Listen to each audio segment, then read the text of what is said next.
I, 28, female, was engaged to my boyfriend from college about 4 years ago. We had been together throughout college and then got engaged at the age of 23. We were engaged for a year, but a week before our wedding, he took off with my stepsister. My ex fiance, Greg, 28, male, and my stepsister, Melissa, 28, female, eloped a week before we were supposed to get married and left nothing but a letter for me, where Greg mentioned that he had started an affair with Melissa a couple of months after we got engaged and had realized that he couldn't get married to me because that would be unfair to both of us and also to Melissa because they were the ones actually in love. He said that he believed that the universe had just used me to lead him to his true love, so he couldn't be with me anymore and cheat us all out of a happy future by marrying me. And that was it. They ran away and I didn't see them again until recently. Greg's parents covered the entire cost of the wedding and I didn't have to pay anything because they were so embarrassed by what their son had pulled. But that was pretty much the last interaction that I had with his family, since we had nothing more left to talk about. My family, however, was more than embarrassed. My parents were livid, and my father had actually started considering hiring a private detective so he could track down where the two of them were and drag them back home for answers. Just to let you know, my father is actually my stepdad, but he has been my father ever since I was really little, and I have always addressed him as such because to me he's my only father and I have never known my biological dad. My dad had left our family shortly after I was born, and my mother never met him again as he had signed away his rights over me and they had never been married. She then married my father when I was 8 years old. Melissa and I used to go to the same school, and that's how our parents met each other. But for some reason, Melissa decided that she didn't like me and then went on to treat me badly for the next couple of years. She was a bully in the truest sense of the word, and she and her friends would constantly pick on me when we were at school. It didn't even stop when we got home, and she would just keep looking for opportunities to make me feel bad. I did complain to my parents several times and they tried to reprimand her, but it was just not enough and she wasn't even scared of our parents, so she continued to bully me and my years in school were a total nightmare because of her and all her cronies. Just like my dad was not in the picture, Melissa's mom wasn't around either, but that was because her mother had passed away a few years after she was born. Her mother had passed away in the middle of the night from an epileptic episode. So any time that my mother tried to discipline her, she would tell her that she had no right to school her because she wasn't her real mom. And my father did try to get her to stop bullying me, but it didn't work because she just wasn't scared of anything. They had tried everything from scolding her to trying to talk to her nicely, but nothing ever got her to stop picking on me. Occasionally, they would even threaten to send her away, and she would dare them to do it because she knew that they were all empty threats. And that was just her in the middle school. So with time, she only got much worse. By the time we were in high school, she had already taken up a bunch of bad habits and was pretty much a juvenile delinquent. She had started smoking and would occasionally sneak out of the house to go drinking with her friends, who were just as bad as her. It wasn't until she got arrested with her friends one night for breaking into somebody's house while drunk that our parents finally decided to send her away and get her the help that she obviously needed.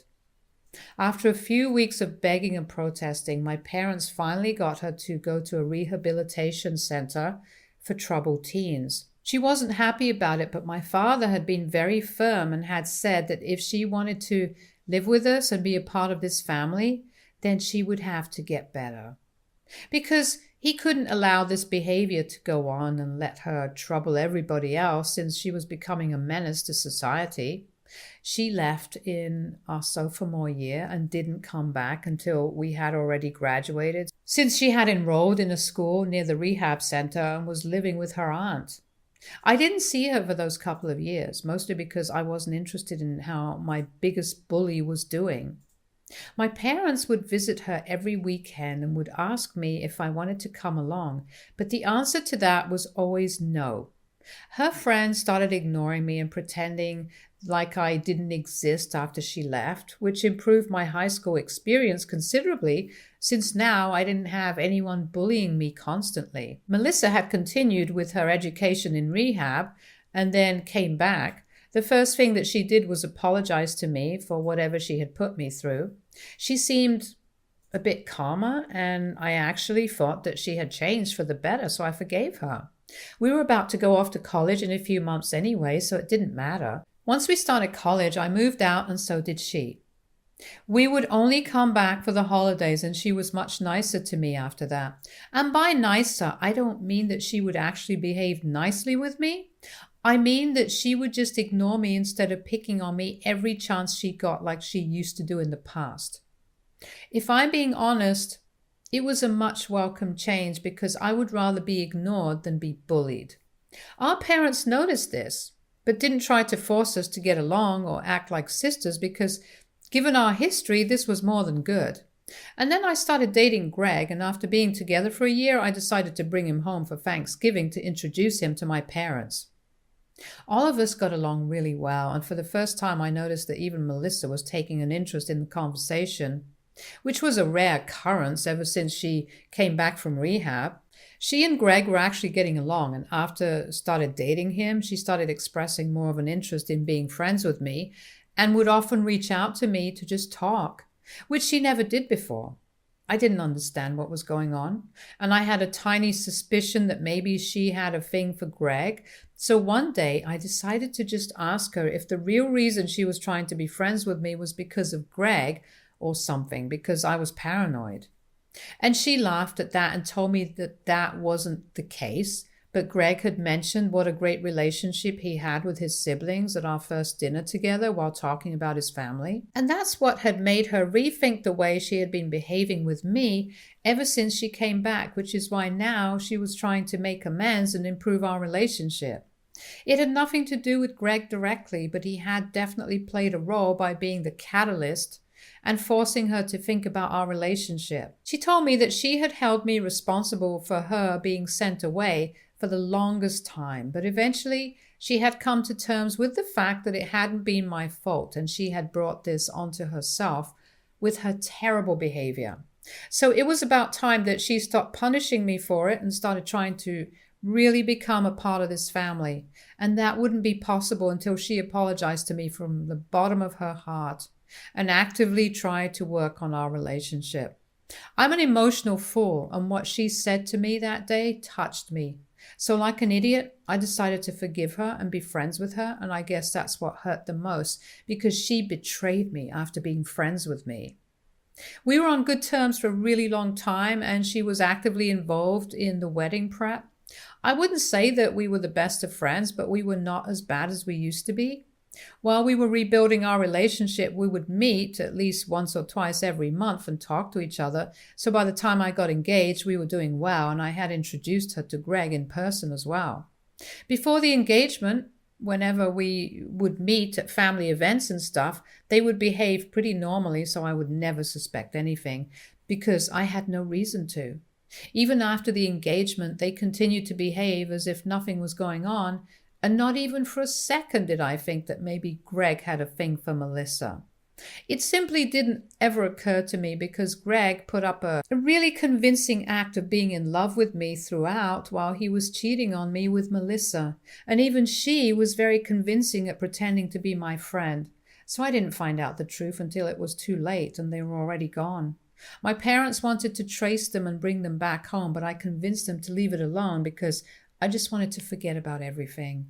It was bad enough that the two of them had made a complete fool out of me and ran away a week before I was supposed to get married.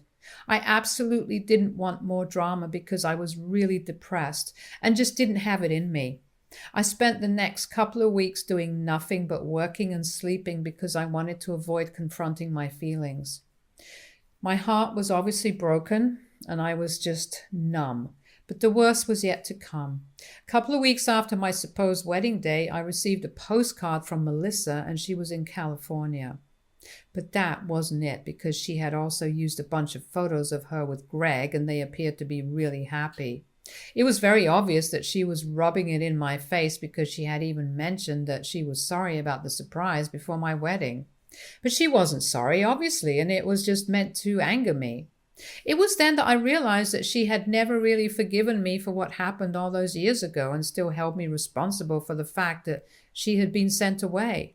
And neither had she even wanted to be my friend at any point.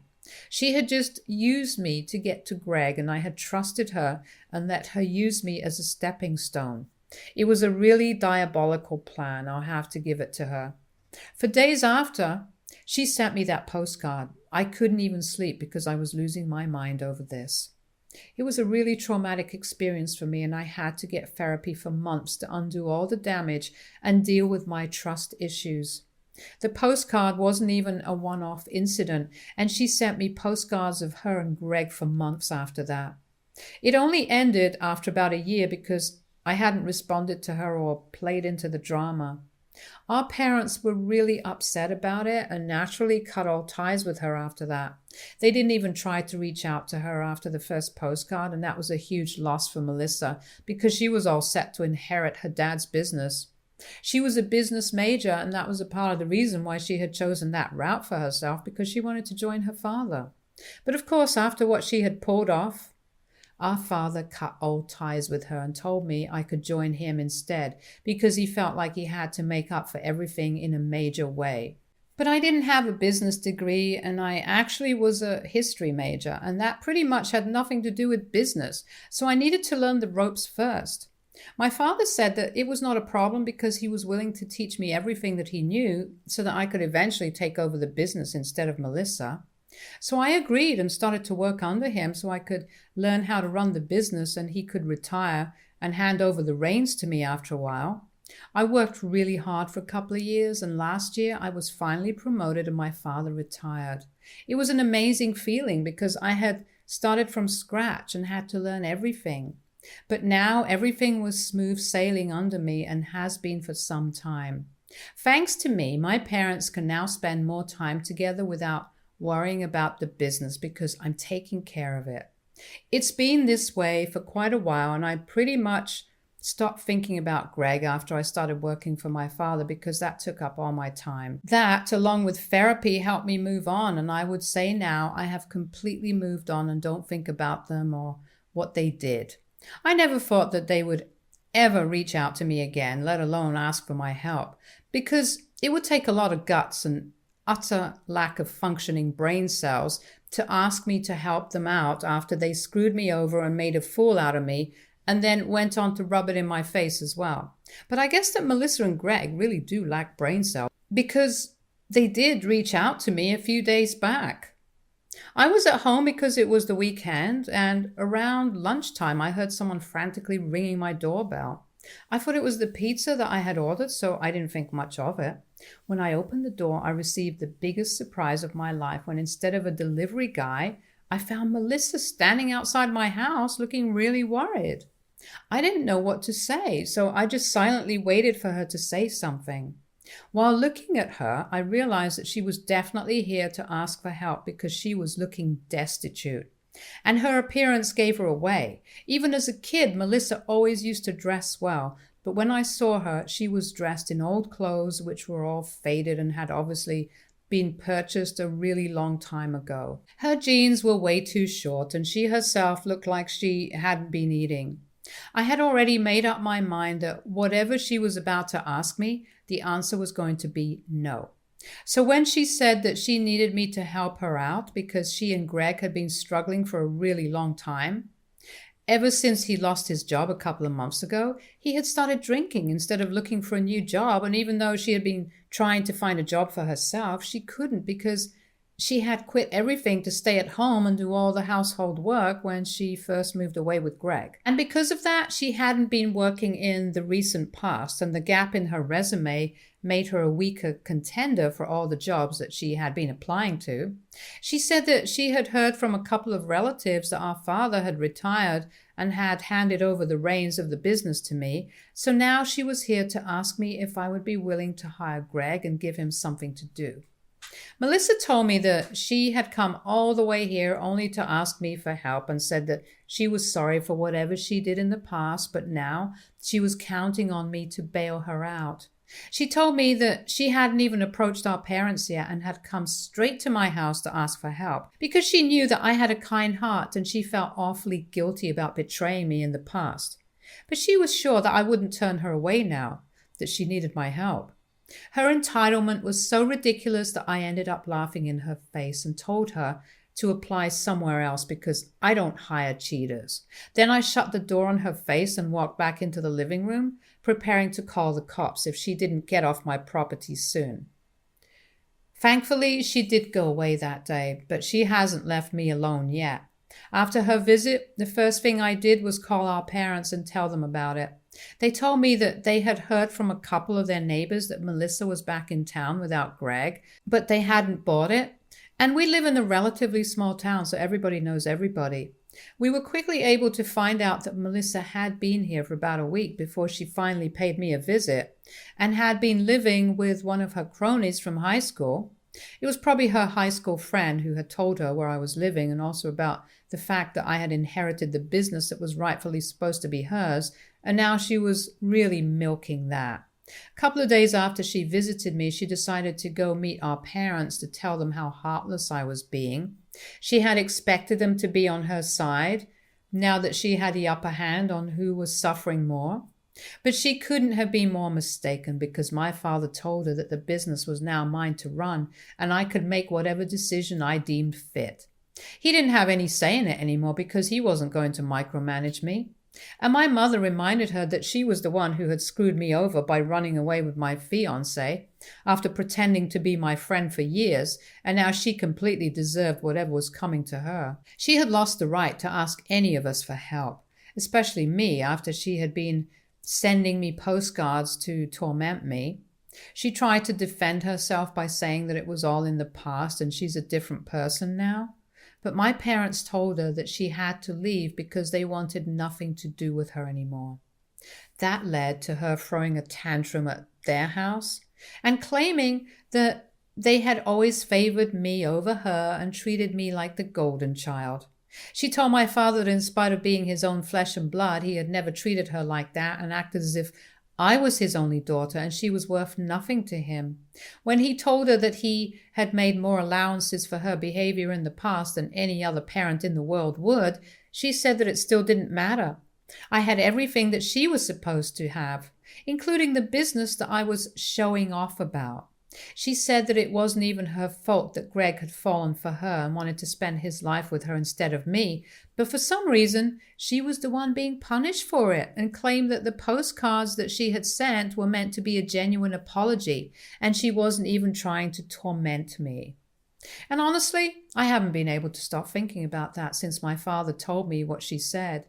In a way, it's true that she was supposed to inherit this business and be in my place, but she really lost it because of her own actions. I had no part to play in that. I never told my father to cut her out of his life and hand over the business to me. He did it of his own volition, and it feels kind of unfair for her to blame me for doing this. Also, the thing that she said about me being the golden child is absolutely not true. But I can see why she would feel that way because in her head, she was the one who was sent away because I complained about her and her incessant bullying. A parent deciding to send their kid away is a really big deal, and I know it was rough on my father. But again, that's not his fault. Or my fault. If he hadn't taken the necessary steps to prevent it, Melissa might have turned out to be a criminal or something because that's the way she was going. Apart from that, I don't really think she was trying to apologize with the postcards and was probably just trying to cover it up by saying that it was supposed to be a genuine apology. I just feel bad for her because her husband turned out to be completely useless and now she has to bail him out. For that, she actually came to me, and I can't imagine how difficult that must have been for her, so I kind of regret treating her the way that I did. I have everything now, and she has nothing, so I can't help but feel sorry for her. That's just who I am as a person. Besides, it has been a long time, and I don't feel like holding on to that grudge anymore, but I also don't want to help her out in any way. The most I can do is give them my sympathy, but I really don't want to hire them or help them out with money. I think it's enough that I even feel bad for her after everything that she put me through. Most people probably wouldn't bat an eye. The only reason I even feel bad for her right now is because of this business was actually supposed to be hers, and now that I'm in a position of power, I'm finally getting back at her, and I just feel like it's not right.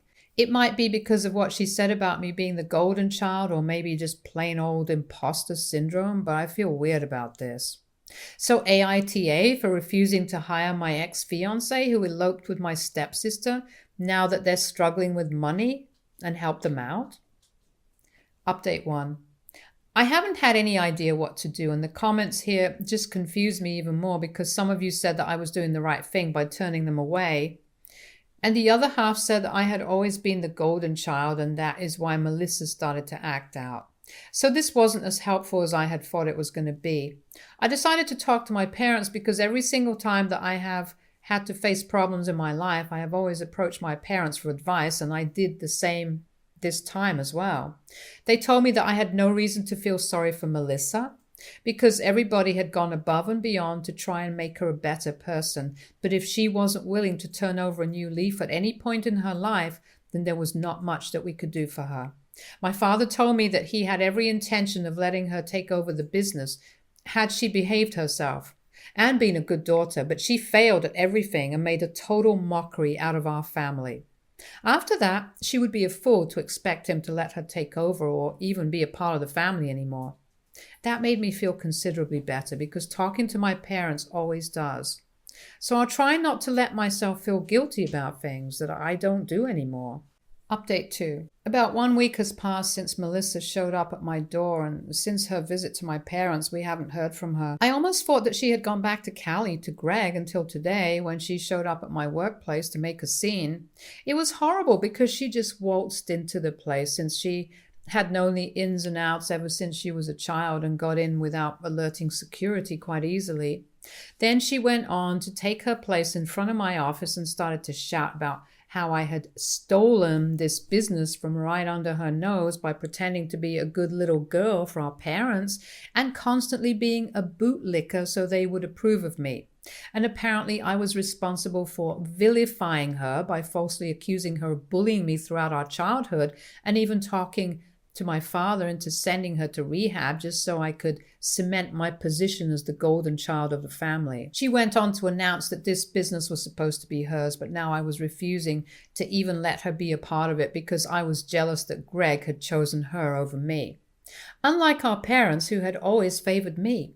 And since I wasn't used to being looked over, I lost my mind and turned our parents against her. When I heard the yelling, I decided to go out and check it out for myself after calling security. I tried to tell her to shut up, but she went on for a good few minutes until she was finally thrown out of the building. I decided to call my dad before calling the cops to get his opinion, and he was furious. So he told me to go right ahead and call the police. Thankfully, when the cops showed up, she was still lurking nearby, probably waiting for me to leave that building so she could yell at me or maybe do something worse, like physically attack me. The cops took her away and charged her with trespassing and disturbing the peace, but they're minor charges.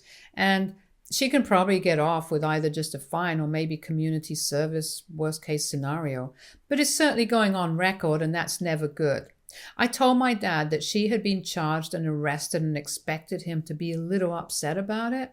But he only seemed exasperated and told me that he was just tired of this and wanted a break from having to deal with her insanity. I honestly feel bad for him because it can't be easy having a daughter like Melissa and being blamed for everything that goes wrong in her life, even though most of the time it's her own fault. Honestly, we have all been really patient. Update 3. Okay, so I think Melissa has returned to California because it's been a couple of days and we haven't heard from her, which is weird because we expected her to lash out at us after her arrest. But my dad asked around and was told that a couple of people saw her heading towards the airport the other day, so I'm assuming that she has left. It's honestly a huge relief that she is gone now because I was genuinely afraid that she was going to try to do something explosive to get our attention next, and that's always bad news. I don't know what she's going to do about the whole situation with Greg now, because it seems unlikely that she's going to get help from anyone else after this. I just hope that she finds something to do and gets out of this mess. And no, I'm not even being kind or compassionate right now. I have very selfish reasons to say this, and it's because I know that if she doesn't find a way out of this mess, then she will just come back here with Greg and bother us some more. And I don't want that. So I genuinely hope and pray that either she or Greg finds a job and are able to support themselves. Either way, I don't have to hear from her for a couple of weeks at least. And I'm relieved that this nightmare is over now. Stay tuned for more stories from our girl relationships.